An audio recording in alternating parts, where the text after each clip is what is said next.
Nah, ketika awal mula sampai di Arafah itu kendala-kendala tadi akan muncul seperti kurangnya tidak lancarnya air, terus kemudian masalah toilet begitu ya. Begitupun tenda. Nah, tapi biasanya siklus-siklus seperti itu baru akan beradaptasi.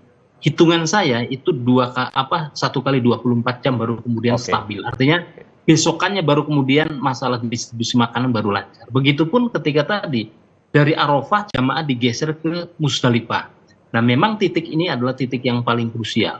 Setelah dari Musdalifah, tadi yang kemarin ada cerita jamaah haji yang terlambat dimobilisir begitu ya. Dari ketika dimobilisir sampai di Mina juga terjadi masalah tadi. Masalah ketika airnya ternyata masih macet, kemudian makanannya tidak berjalan. Nah, tapi sampai dengan tadi pagi saya kira kemudian ada perbaikan-perbaikan. Nah, titik-titik pergeseran ini nanti akan muncul lagi ketika kemudian jamaah yang sekarang masih berada di Mina digeser lagi ke Mekah. Ini juga saya kira akan ada persoalan begitu. Nah, tetapi satu hal yang perlu kita apresiasi Pak Ashabul Kahfi saya kira, dan kemudian Pak Ketua Ampuri saya kira setujulah dengan kemudian gerak cepat daripada petugas dalam menangani atau merespon keluhan-keluhan yang disampaikan oleh jamaah begitu ya. Karena dan satu hal lagi juga yang perlu kita apresiasi kepada para jamaah, solidaritas dari para jamaah kita yang demikian rupa.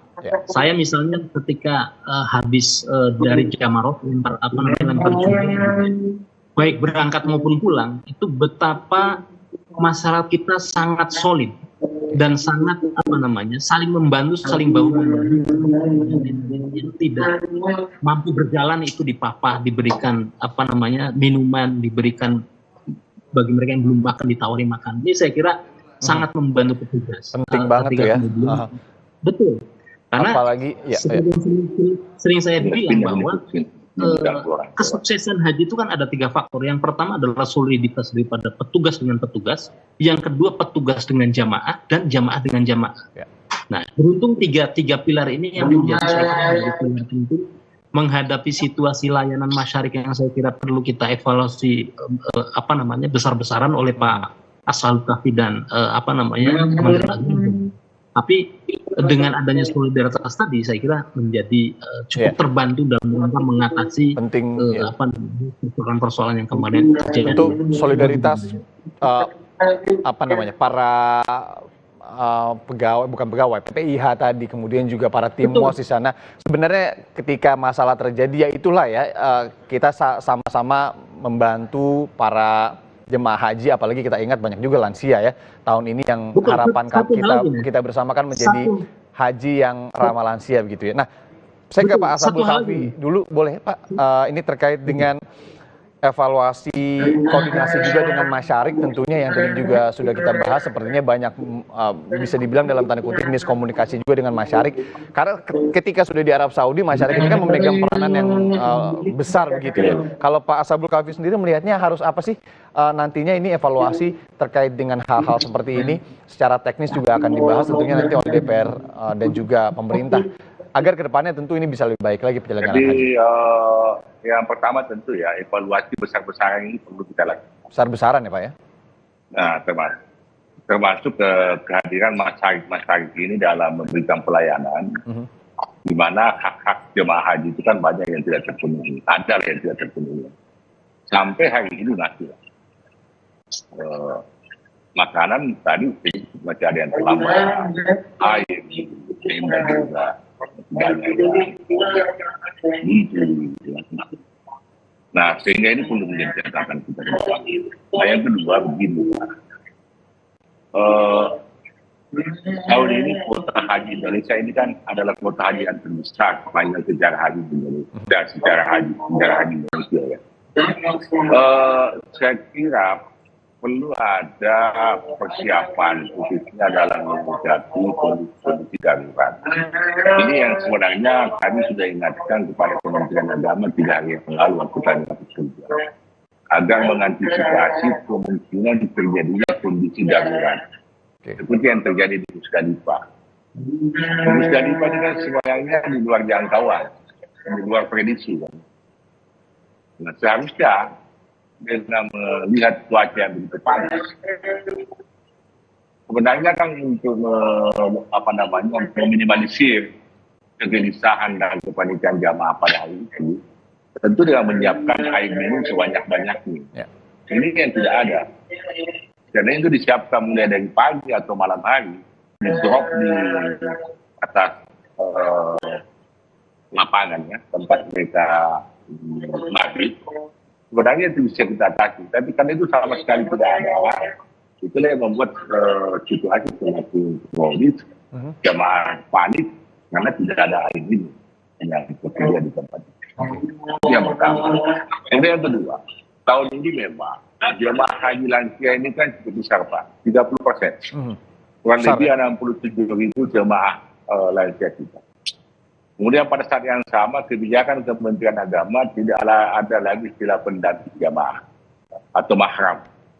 Karena mahram ini kan memang cenderung mengambil jatah porsi jamaah lain, sehingga dihilangkan. Nah, sehingga kehadiran petugas haji ini betul-betul sangat diharapkan untuk membantu para jamaah lansia ini. Ini kan persoalannya. Petugas kita juga ini kan sangat terbatas, tidak berbanding lurus dengan jumlah jemaah. Jadi menjadi catatan kami, jemaah lansia yang cukup besar dan ke depan saya kira ini akan menjadi wajah haji Indonesia yang panjangnya antrian sampai berpuluh tahun, itu kan pada akhirnya akan menjadikan wajah Indonesia diwarnai oleh jamaah-jamaah lansia. Ya. Nah, olehnya itu mungkin saran saya ke depan, evaluasi kami, bahwa salah satu syarat istitaah jamaah itu adalah kesehatan. Sehingga screening kesehatan itu harus dilakukan lebih awal sebelum mereka melakukan pelunasan. Karena kalau mereka sudah melakukan pelunasan, kita tidak bisa apa-apain lagi, karena hak mereka untuk haji. Khususnya jamaah lansia pasif ya. Lansia pasif yang memang ketergantungannya sama orang. Ini yang perlu kita pastikan dari depan. Tetapi yang terpenting kalau menurut saya, yang paling perlu kita evaluasi ini kehadiran masyarakat ini yang bombar ya. Yang sampai hari ini juga masih ada yang belum bisa memenuhi hak jemaah. Bahkan jangankan di jamaah haji reguler, Pak Ketua. Khusus pun begitu dan sebenarnya. dengan kemarin juga di khusus juga begitu. Bahkan ada tenda yang harus ada tenda yang diklaim oleh 2 travel. Itu saya dengar seperti itu. Ya. Nah, itu kan perlakuan yang menurut saya yang curang ya di dalam penyelenggaraan haji tahun ini. Dan itu menjadi catatan khusus kami. Oke, baik. Pak Firman, mungkin ada yang bisa ditambahkan?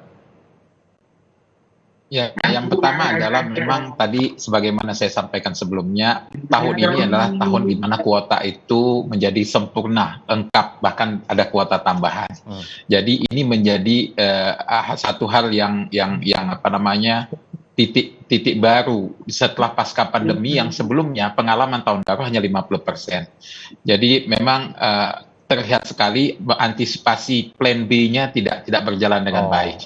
Jadi ini menjadi peran. Yang selanjutnya adalah masukan kami adalah melihat puncak haji dari tanggal 8 Zulhijjah sampai 13 Zulhijjah 100% dilaksanakan oleh pihak Saudi Arabia, dalam hal ini terwakilan swastanya, yaitu PT Masyarik yang ada.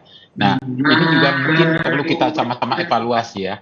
Karena ketika 100% pelayanan itu diberikan kepada pihak lain, kita harus memastikan bahwasanya mereka mampu memberikan pelayanan dengan dari semua tahapan kegiatan tersebut. Itulah pentingnya kita tim pengawas, PPIH untuk menghadirkan negara ya bagi masyarakat kita yang sedang berhaji ya, Pak Firman. Kalau Ampuri mengusulkan perlunya adalah porsi lebih dari pemerintah Indonesia, Kementerian Agama untuk juga ikut melayani dalam puncak-puncak pelaksana tersebut. Di antara misalnya kita memegang transportasinya misalnya, sehingga kita bisa melakukan monitoring yang baik tentang mobilitas jamaah di dalamnya. Saat ini Mas Rianda, itu dari tanggal 8 semua tahapan itu total 100%. Dari transportasinya, mobilitas jamaah, konsumsinya, akomodasinya, kita hanya menjadi konsumen saja. Ya, dan itu mereka peran aktif. Nah, ini yang perlu kita usulkan. Karena sehingga kita juga bisa mengantisipasi titik-titik riskan. Sebagaimana kita ketahui, sebagaimana Pak Mustolih tadi, dari tanggal 8 sampai tanggal 13, itu pergerakan luar biasa. Waktunya sangat pendek dan jamaah dimobilisasi dari satu tempat, dari hotel ke Arafah. Ya, 12 jam. Dari Arafah ke Muzdalifah, waktunya hanya 6 jam. Begitu juga, artinya perlu antisipasi. Nah, porsi kita berharapkan kita mampu untuk melakukan negosiasi kepada pihak Saudi akan mendapatkan porsi juga untuk memberikan pelayanan. Sebagaimana kami di Haji Khusus, kami mulai tanggal 8 selalu menyampaikan kepada jamaah, saatnya setelah menikmati pelayanan kami, di tanggal 8 sampai tanggal 13, kami hanya membeli paket dari pihak swasta Saudi yang tahun ini kami pilih ada partner Masyarik. Ini harus menjadi evaluasi sehingga, juga ya. Betul, sehingga kami tidak bisa memberikan standarisasi haji khusus kepada jamaah tersebut. Misalnya akomodasi. Kalau di hotel kami reservasinya kan bisa kita tahu bahwa kami ngambil 100 kamar. Tiap kamar diisi 2, 3, 4 kita sudah tentukan. Tapi ketika kita pencah haji dengan pihak lain yang harus kita lakukan, kita ikutin, kadang-kadang apa yang komitmen kita kepada jamaah realisasinya tidak terjadi. Tadi sebagaimana disampaikan oleh Pak Sabul Kahfi, tempatnya bisa berkurang, bisa rebutan, overlapping dengan yang lain dan sebagainya. Dan ini menjadi kesalahan. Sedangkan saat itu semua jamaah harus dalam kondisi khusyuk betul, karena itulah puncak pada tujuan ibadahnya. Kegiatan sebelumnya dan setelahnya haji itu hanya kegiatan ibadah hari-hari saja di Masjid Haram dan Masjid Nabawi. Sedangkan haji itu adalah kegiatan Azmuna tadi, Arafah, Muzdalifah, Mina. Dan ini kami lihat masih 100% dijalankan oleh pihak swasta lain. Nah, yang sebagaimana kita ketahui, sebagai perusahaan di Saudi swasta, dia bekerja sama bukan hanya dengan Indonesia, Pak Sabul Kahfi. Dia bekerja sama dengan banyak negara lain. Sehingga kita tidak tahu apakah dia fokus bisa menghandle kita dengan baik, berapa kesediaan SDM-nya, berapa persentase timnya dan sebagainya. Nah, itu yang perlu kita titik masuk mungkin momen di sini, bahwa kita mengusulkan ada porsi juga bagaimana kita bisa punya wewenang, punya otorisasi untuk melakukan pelayanan yang lebih baik kepada jamaah haji kita. Baik, terima kasih. Karena ini juga berkaitan dengan jutaan masyarakat Indonesia yang kemudian 30%-nya itu adalah lansia yang membutuhkan sekali pendampingan ketika apalagi ditambah panas terik ya, yang kemudian juga dicampur dengan banyak sekali warga negara yang juga menjalankan ibadah haji di sana. Sepertinya kumandang azan subuh di Arab Saudi sudah akan dilakukan. Saya tidak mau juga kemudian memperlama lagi, takutnya juga ibadah sholat subuh sudah akan berlangsung di sana. Sekali lagi saya ingin berterima kasih kepada seluruh narasumber yang sudah hadir secara virtual dari Arab Saudi langsung pagi hari ini. Pak Sabul Kahfi, Ketua Komisi 8 DPR RI, terima kasih Pak. Kemudian juga ada Pak Firman M. Nur, Ketua Dewan Pengurus Pusat Asosiasi Muslim Penyelenggaraan Haji dan juga Umroh, Amfuri, terima kasih. Kemudian juga tidak terlepas Pak Mustolih Siraj, Ketua Komnas Haji dan juga Umroh. Terima kasih Pak Kahfi, Pak Siraj, host kami. Dan semoga tentunya ini masih berjalan lancar di sisa-sisa perjalanan haji di Arab Saudi dan juga titip untuk kemudian memberikan layanan terbaik bagi warga negara Indonesia yang tengah menjalankan haji saat ini. Terima kasih Bapak-Bapak. Assalamualaikum warahmatullahi wabarakatuh. Selamat melanjutkan ibadah di sana. Saudara, usai jeda kami akan kembali lagi dengan sejumlah informasi lainnya. Ini terkait dengan salah satunya di mana ada jalur jalan di perumahan Bekasi, Jawa Barat yang ditembok sebagai buntut konflik lahan. Diduga hal ini karena pengembang menyerobot tanah milik orang lain dan kemudian tentunya apa yang harus diwaspadai ya saat membeli lahan atau rumah. Kami akan membahasnya di Sapa Indonesia Pagi usai jeda berikut ini.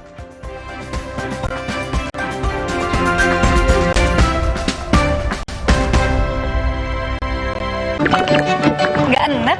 Iya, kayak aroma manisnya. Le Mineral memang berbeda. Setiap tetesnya mengandung mineral esensial